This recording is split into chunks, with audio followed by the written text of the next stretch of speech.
We're talking Texas A&M recruiting as the Aggies. They stay perfect, winning a thriller over the weekend, and things couldn't be going better in recruiting. Massive commitment heading into the weekend, and then just moments before we started taping this, the Aggies landed another one. We're going to break it all down with national analyst Sam Spiegelman, but before we do that, Texas A&M fans, hit subscribe to the Rivals Recruits channel. You're going to want to be plugged in between now and signing day. Things are just heating up. All right, let's bring in Sam Spiegelman, national analyst here at Rivals. And like I said, tell the people about the commitments that A&M landed, one heading into the weekend, one heading out of the weekend. Yeah, the Aggies were 9-0 when Raylon Henry, one of the top cornerbacks in the country, committed. And after pulling off a historic comeback in Kyle Field on Saturday, on Sunday, Jaquan Snell, the number 3 safety on Rivals, commits to the Aggies. This has been a top priority for Mike Elko and his staff. They have turned up the heat on Jaquan Snell. We've talked about him on the Inside Scoop. He is a stud on the defensive side of the ball, widely considered the best safety prospect in the state of Texas by coaches across the state. Texas at one point was the favorite. A&M, Mike Elko, his experience working with the secondary and the way that A&M safeties are thriving this season. Jaquan Snell could not wait any longer. He commits on Sunday over Texas. This is a huge get as they push toward the number 1 class in America for 2027.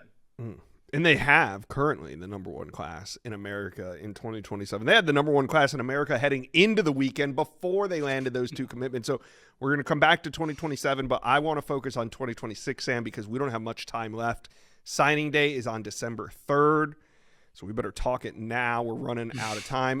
3 main flip targets on campus this weekend: safety Braylon Womack, Auburn commitment; edge KJ Ford, UF commitment; and wide receiver Jaden Warren, in-state Houston commitment.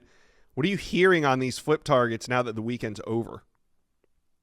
Yeah, well, you talked about Jaquan Snell being one of the best safeties in the country. It's no surprise that Braylon Womack was back in town exploring his options after Hugh Freeze was fired in the Plains. A&M was one of the finalists, very close to the top at various stretches of his recruitment.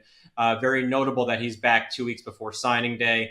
KJ Ford has made his 3rd visit to College Station, and we know that the Aggies have continued to kick the tires here, and things have really picked up after this weekend. I believe that they are in a position to flip KJ Ford if and when they want to. Steve Wilfong, our colleague, feels the same exact way. This was a really big visit.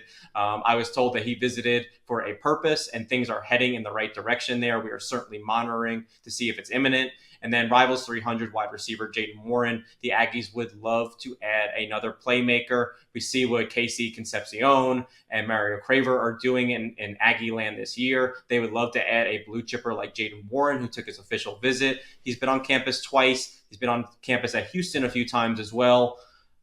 The Aggies feel good here. We'll see if it's enough to move him off that Houston pledge. That's the hometown commitment for the Cougars.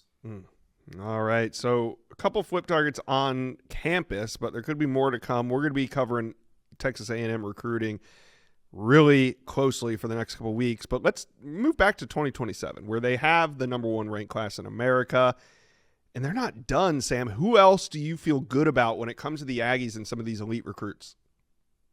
Yeah, I think that Texas A&M is one of the front runners with 5-star offensive tackle Kennedy Brown, who has been on campus more than half a dozen times so far in his recruitment, more than any other school. You know, they're going to battle the big wigs like Texas and Ohio State and Georgia and Alabama for Kennedy Brown, but I think that A&M has legs to stand on in this race. We have predictions in for the number 3 running back, Landon Williams-Callis, who has been absolutely a spark plug in the state this year, one of the most dangerous athletes in all of the Lone Star State. I think A&M is certainly the team to beat there. I also feel good about where they stand with the number 1 interior offensive lineman, Albert Simeon, out of Louisiana. And I have predictions in for not only Simeon, but 4-star offensive tackle Caden Scott, who returned to campus this weekend, a top target for Adam Cushing on the offensive line, and Caden McCarty, who is back on campus right before he's supposed to come off the board December 8th. I think Texas A&M is in a strong position to close with McCarty too.